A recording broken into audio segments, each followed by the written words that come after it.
Mateus 28, 16, verso 20, diz assim: Os 11 discípulos foram para a Galiléia, para o monte que Jesus lhes indicara. Quando o ouviram, o adoraram, mas alguns duvidaram. Então, Jesus aproximou-se deles e disse: Foi-me dada toda a autoridade no céu e na terra. Portanto, vão, façam discípulos de todas as nações, batizando-os em nome do Pai, do Filho e do Espírito Santo, ensinando-os a obedecer a tudo o que eu lhes ordenei, e eu estarei sempre com vocês até o fim dos tempos. Senhor, continue conosco. Muito obrigado pela tua presença em nosso meio. Nós te agradecemos e pedimos que o Senhor continue também com as nossas crianças. Senhor, nesta hora elas recebem boas notícias. Abençoe cada professor e professora, Senhor, e faça, Senhor, dos nossos pequeninos seguidores do Senhor. Sim, Senhor, os que estão viajando, guarde-os, traga-os em paz e dá um tempo também feliz de refrigério. E faz o teu querer em nossos corações, na vida da igreja que é tua, pois oramos e confiamos e esperamos em nome de Cristo Jesus. Amém e amém. Podemos assentar, meus irmãos.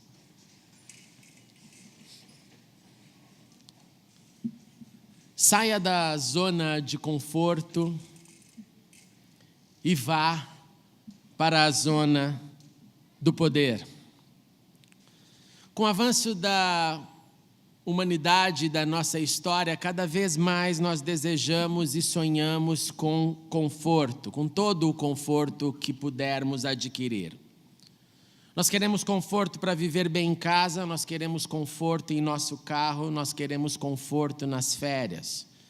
Nós queremos conforto no trabalho, nós trabalhamos duro, inclusive, para aumentar este nível de conforto. Nós assimilamos os nossos deveres, aprendemos na nossa rotina de trabalho e responsabilidades, mas queremos reger as nossas responsabilidades dentro de um padrão desejável e desejado por nós, que é aquilo que chamamos de um padrão de qualidade de vida, e que o primeiro item dessa qualidade de vida é sempre o conforto.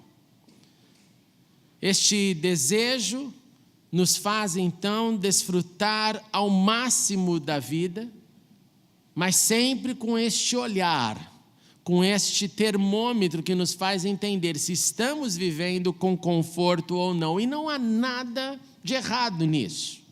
Não há nada de errado no desejo, no trabalho, na conquista do conforto. Quem vive em grandes cidades como nós aqui em São Paulo, nós precisamos de conforto para aguentar o tranco do dia a dia. Nós precisamos de conforto que funciona como um refrigério na nossa alma, porque no dia seguinte tem mais outras demandas. Então o conforto tem um caráter de restauração também nos nossos corpos, na nossa psique, na nossa mente, nas nossas emoções, em tudo aquilo que temos. O problema é quando o conforto e a vida confortável continua a falar e a gritar mais do que deveria. E o desejo do conforto e da vida confortável nos prova que não há limites, que ela sempre quer mais, que a nossa vida vai sempre desejar por mais. E com o tempo, este desejo por mais acaba dominando a nossa mente e acaba construindo um desejo de confortável permanecermos o tempo todo. Sem nenhum momento, que não sobre nenhum outro momento que seja um momento que eu vou analisar e entender que ele é um momento de desconforto. E aí não sobrará mais energia para qualquer outra atividade. Não existe assim, então, a possibilidade de enfrentamentos com situações desconfortáveis, mesmo que estes enfrentamentos tenham a missão de gerar conforto, não só para mim, mas também para outros. Ou às vezes nada para mim, mas simplesmente para o próximo. Eu vou te dar alguns exemplos. Nós falamos, especialmente no Brasil, mas também no mundo, sobre o nosso desconforto em relação à política. Nós olhamos para a política nacional, ficamos desesperados com ela, mas eu pergunto, o que nós fazemos pela política?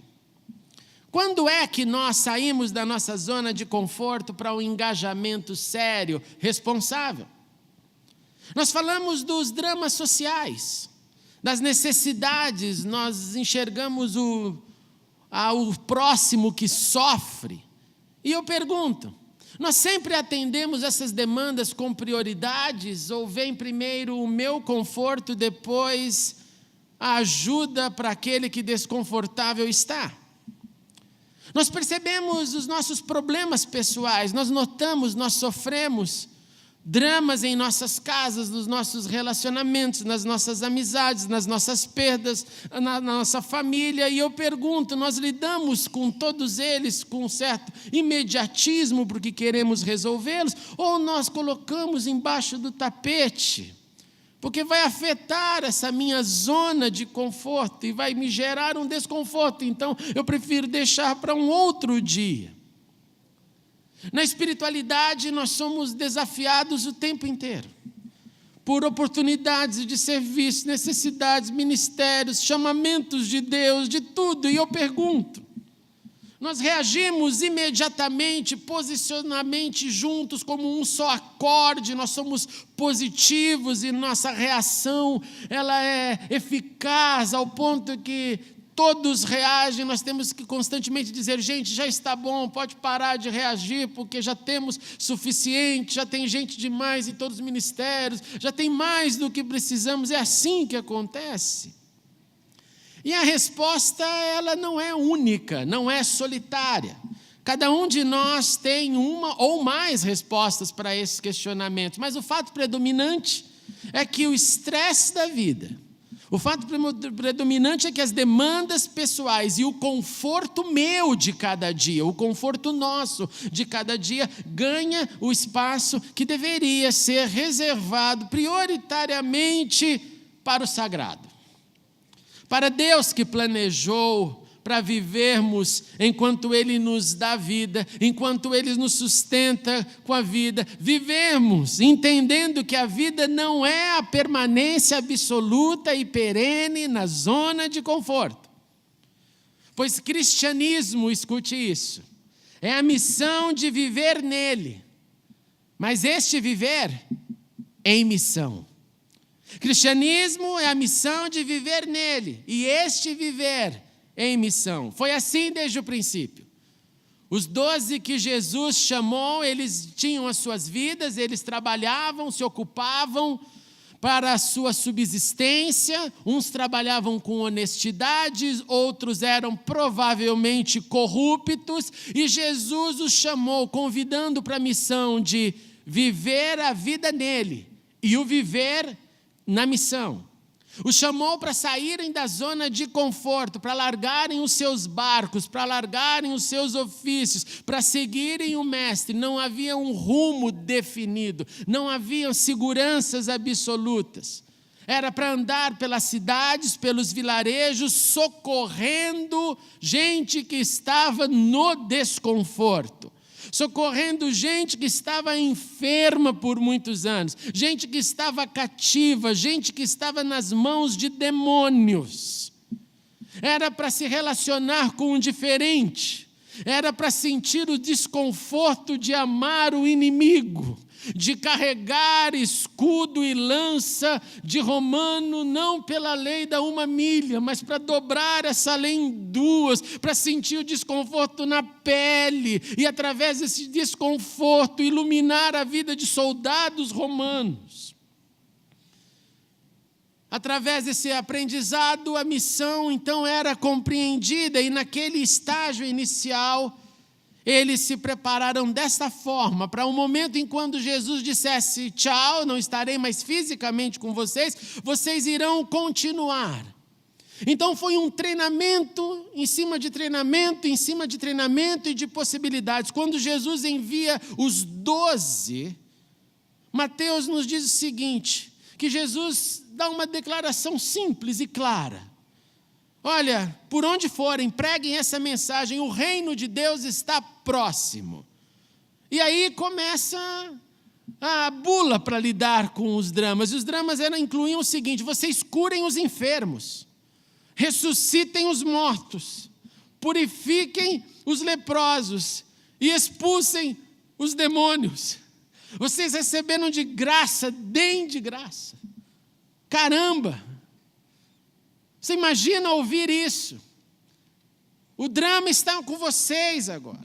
Saiam da zona de conforto, vão para a zona do poder. E cada vez que ver essas necessidades, você vai se lembrar que você é a resposta minha para eles. Não será fácil. Vocês não estarão sozinhos. Alguns aceitarão, outros não. Vocês sofrerão perseguições, vocês sofrerão prisões, mas não se preocupem. Às vezes vai faltar toda a inspiração, deixe para mim. O Espírito falará através de vocês. Vocês sim são enviados, saídos da zona de conforto para o desconforto, como ovelhas se sentem no meio de lobos. Vocês sejam astutos como serpentes, vocês sejam sem malícias como as pombas. Vocês não tenham medo, tomem a sua cruz e sigam. E se porventura alguém disser para vocês no meio do caminho que vocês estão perdendo, deixando de curtir a vida, deixando de desfrutar os confortos da vida, não se esqueçam que quem achar a sua vida a perderá. E quem perder a sua vida por minha causa a encontrará. Além dos 12 havia um outro grupo. Era um outro grupo de seguidores assíduos de Jesus. O evangelista nos diz que eles eram chamados de 72, e Jesus os envia de 2 a 2 para todas as cidades e lugares por onde eles estavam prestes a ir. É como se fosse um pré-anúncio antes da boa notícia chegar encarnada numa cidade. E Jesus, da mesma forma, deu instruções. Olha, a colheita é muito grande, os trabalhadores são poucos, peça ao Senhor da Seara que envie os trabalhadores, vocês também vão como cordeiros no meio de lobos, não se preocupe nem com um saco de viagem, com bolsa, sandália, não pare pelo caminho, entre numa casa, diga Shalom Aleichem, paz seja com vocês. Se alguém ali aceitar a paz vai encarnar neles. Se alguém rejeitar essa paz, olha, essa pessoa, essa cidade, esse vilarejo vão ter sérios problemas com o passar dos anos e do julgamento, mas a missão de vocês é pronunciar paz. Vocês curem os doentes, vocês olhem para aqueles que estão sofrendo de maneira absoluta e continuem a dizer: o reino de Deus está próximo de vocês. E estes 72 vão. Então, primeiro haviam ido os 12, agora vão 72. E eles voltam felizes e dizem: Jesus, dá tudo certo. Tudo acontece. Tudo é verdade. Os demônios não estão resistindo, está havendo cura. Senhor, uau, que momento maravilhoso. E Jesus fala: olha, só tem um detalhe. Eu vi Satanás caindo do céu como um relâmpago. Que balde de água fria. Não vai pelo crescimento do orgulho, do que faço, do que fez, do poder que tem, porque isso não é de vocês. E se você achar que isso é de vocês, vocês vão adquirir essa mesma que podemos chamar de síndrome de Lúcifer. Você vai adquirir uma ideia errada, equivocada, de que o poder é seu e o poder é seu. Então não deixe nunca ninguém ficar te chamando que grande homem de Deus. Isso é ridículo. Isso é maligno. Não deixe ninguém te chamar de grande mulher de Deus, porque isso é carne. Isso é dizer que o poder é seu. Ninguém aqui tem poder de nada, o poder é dele, quem faz é ele, quem cura é ele. Quando você está diante das enfermidades, dos dramas, você sabe que é só ele. Não adianta nada, não adianta sapatinho, sal grosso, unção, não adianta nada. É só Deus e seu poder. Mas alegrem-se, porque o nome de vocês está escrito no livro da vida. Saia da zona de conforto, vá para a zona do poder. Além dos 12, além dos 72, um outro grupo continua essa história, e esse grupo é maior que 12, maior que 72. Com quase 2.000 anos de atuação, seguidores de Cristo receberam primeiramente, escutem, receberam primeiramente conforto. Conforto da salvação. Perderam o medo de morrer. Perderam o medo da morte. Conforto da eternidade. Sabem para onde vão, não sabem exatamente como é, mas sabem que lá vai ser bom. Conforto de ter um conselheiro presente, atual, soprando no teu ouvido o que deve e o que não deve fazer 24 horas por dia. E quem tem ouvidos escuta e segue as direções dele.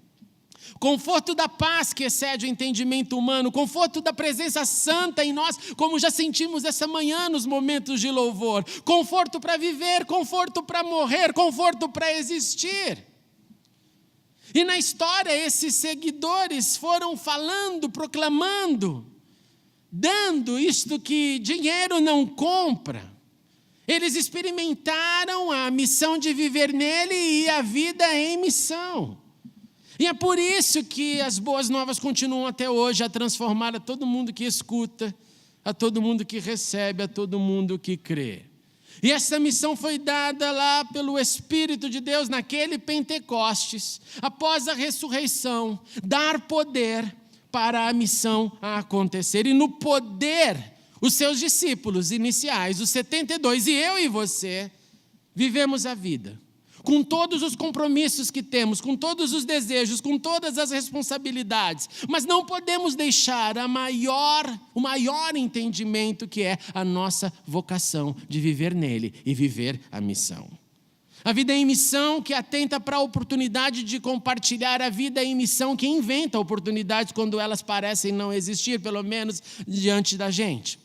A vida em missão que me faz experimentar mais de Deus quando estou em zonas desconfortáveis, e nós sabemos disso. No desconforto buscamos mais, no conforto procrastinamos quase que o tempo inteiro. A vida em missão que está cheia do poder, que mantém uma sintonia com o Senhor, uma dependência com o Senhor, um relacionamento de crescimento de fé. E o contrário disso é assimilar uma vida dominical com mais um conforto dentro dos confortos desejáveis. E a vida do seguidor, de um seguidor de Cristo, ela existe para mais, para além do que o conforto. Pois Deus dividiu conosco a responsabilidade de amar o próximo, compartilhando estas boas notícias. Mas isso ainda é teoria. Isso é ainda teoria e eu tenho certeza absoluta que nós temos ela bem enraizada dentro da gente. Eu fico me perguntando, irmãos, e nessas estações de Pentecostes sempre a pergunta que volta na minha cabeça é: por que viver em missão quando eu estou passando pelo vale da sombra da morte? Por que viver em missão quando alguém está diante do drama que não cessa do desemprego? Por que viver em missão quando eu estou encarando enfermidades? Quando eu tenho más notícias? Por que viver em missão quando eu não aceito o que aconteceu comigo? Quando eu não aceito o que continua a acontecer comigo? Por que viver em missão quando eu olho para mim e tenho mais vontade de ter dó, pena, tristeza, raiva do que qualquer outra coisa? E o Senhor Jesus vem, olha para mim, olha para você e me traz e gera conforto com o seu Espírito, todos esses que já mencionei, mas não muda a receita. Ele não diz para mim assim: olha, André, você tem algumas demandas, então assim, esquece a missão, porque a sua missão é só viver com as dores que você possui. Olha, fulano, você tem muitas dificuldades e essas são verdadeiras e elas são reais. Esquece a missão. Sua missão é só cuidar disso aí. A missão é você pensar hoje só no pão de cada dia, porque o dinheiro está acabando. E você vai ter que agora abandonar a sua profissão, virar qualquer outra coisa para simplesmente colocar pão em casa. Então, esquece a missão, porque agora é só isso que você deve fazer. Por que Deus não diz isso para mim e para você? Olha, você está com dramas terríveis no seu casamento, ou talvez o drama da solidão, então não pense em missão não. Ou você é frustrado por não exercer aquilo que faz, não pense na missão não, porque é duro ser frustrado naquilo que gostaria de fazer e não encontra o como fazer e nem aonde fazer. Olha, você ganha pouco e vive com pouco, e só tem o que na sua mente é duro, porque é só com o que comer e com o que se vestir. E você não vê previsões.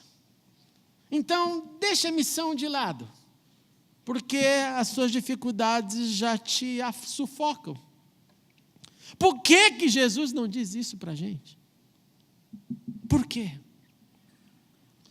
A resposta que eu tenho tido diante dessa pergunta é porque todos os dramas, escute isso, todos os dramas que você possui, possuiu ou possuirá, todas as adversidades ou todas as alegrias, as maiores que desfrutarmos, todas elas são passageiras, todas elas são finitas, todas elas têm dia, hora, segundo para terminar. Elas não são eternas. Elas acabarão, por mais difíceis que sejam. Por quantos anos que Deus permitir eu viver, elas se findarão. Mas tudo aquilo que é relacionado com a missão é eterno. Tudo aquilo que é relacionado com a missão é aquilo que eu comecei a construir com Ele aqui e vai transcender para a eternidade. Todos aqueles que eu levar comigo vão sair de condenação para salvação. Tudo aquilo que nesse processo eu viver, e mesmo quando, como Paulo, dizer: Senhor, tira esse espinho da minha carne. E eu vou ter que ouvir a resposta que eu jamais gostaria de ouvir: é a minha graça te basta, o meu poder se aperfeiçoe das suas fraquezas. Aguente firme, porque é passageiro. Porque é passageiro, porque vai passar. Diante disso, enfrentemos os dramas da vida sabendo que eles são finitos. Diante disso, lembre-se que ele não transcenderá para a eternidade. Diante disso, peça sim: Senhor, dê-me mais dessa graça, deixa eu experimentar mais dela, principalmente quando você se sentir completamente sufocado. E a promessa é que o poder dele vai se aperfeiçoar em nossas fraquezas, que o poder dele vai nos tirar de um lugar de inércia que justifique a missão, para um engajamento de viver a vida nele e viver essa vida em missão. E o que acontece diante disso? Aí Deus dá somente forças para você aguentar? Sim e não. Sim, porque Ele sim é o socorro presente. E não, porque se você olhar para a sua história, você vai reparar que mais livramentos Ele te deu do que espinhos na carne.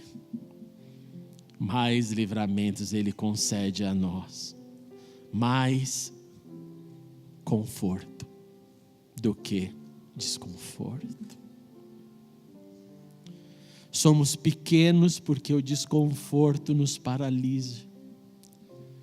Devemos ser grandes e no desconforto ver oportunidades para receber mais conforto daquele que é conforto presente, o Espírito de Deus em mim e em você. Seja qual for a luta que você está enfrentando, grite do fundo do seu coração para ela: esta luta é passageira. Essa luta é passageira, mas a palavra do Senhor não passa. As suas promessas não passam. E não se compara a alegria da eternidade com Ele, com a finitude dos dramas. Portanto, vivamos a nossa vida nele e em missão. Em nome de Jesus. Vamos ficar em pé.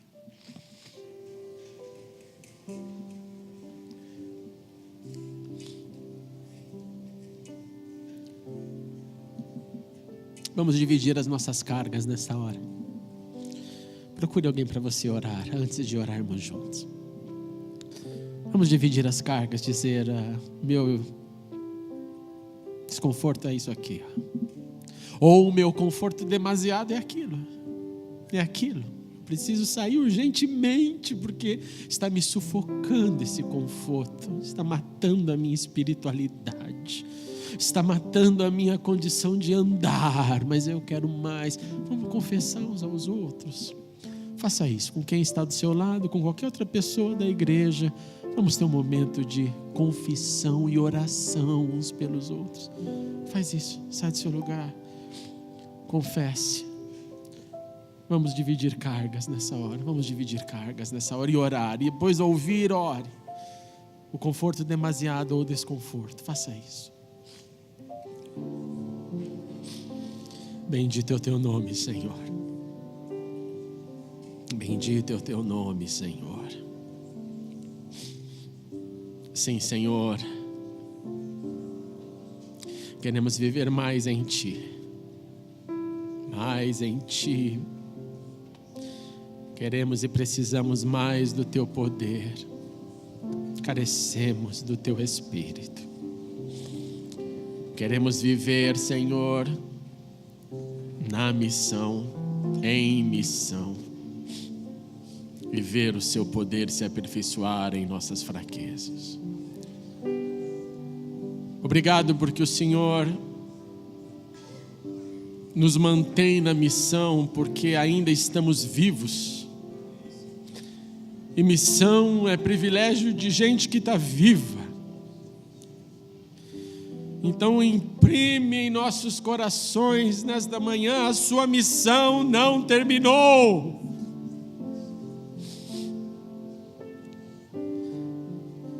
Faz ela brotar, Senhor, naqueles que foram sucumbidos pelo conforto. Faz ela nascer nesta manhã. Faz ela ser expandida daqueles que já caminham nela, Senhor. Renove-os, renova-nos com Teu poder. E aqueles que foram paralisados, que seja quebrado pelo Teu poder toda a amarra, seja da carne, do conforto ou do mal, da descrença, da frustração, das decepções. Renova-nos, Senhor, em nome de Jesus. Porque, Senhor, Tu nos chamastes de amigo, e nós pedimos a ajuda do nosso amigo maior, para dizer sim, Senhor, sim, Senhor. Ajuda-nos a viver em missão. Mesmo quando enfrentarmos os vales sombrios, as indiferenças, ó Senhor, dá-nos plena visão e entendimento de que tudo passará, menos a Tua palavra. Tudo tem um dia e hora para acabar, mas não a eternidade que viveremos contigo. Bendito é o Teu nome. Faz isso em nós, Pai, em nome de Jesus. Amém.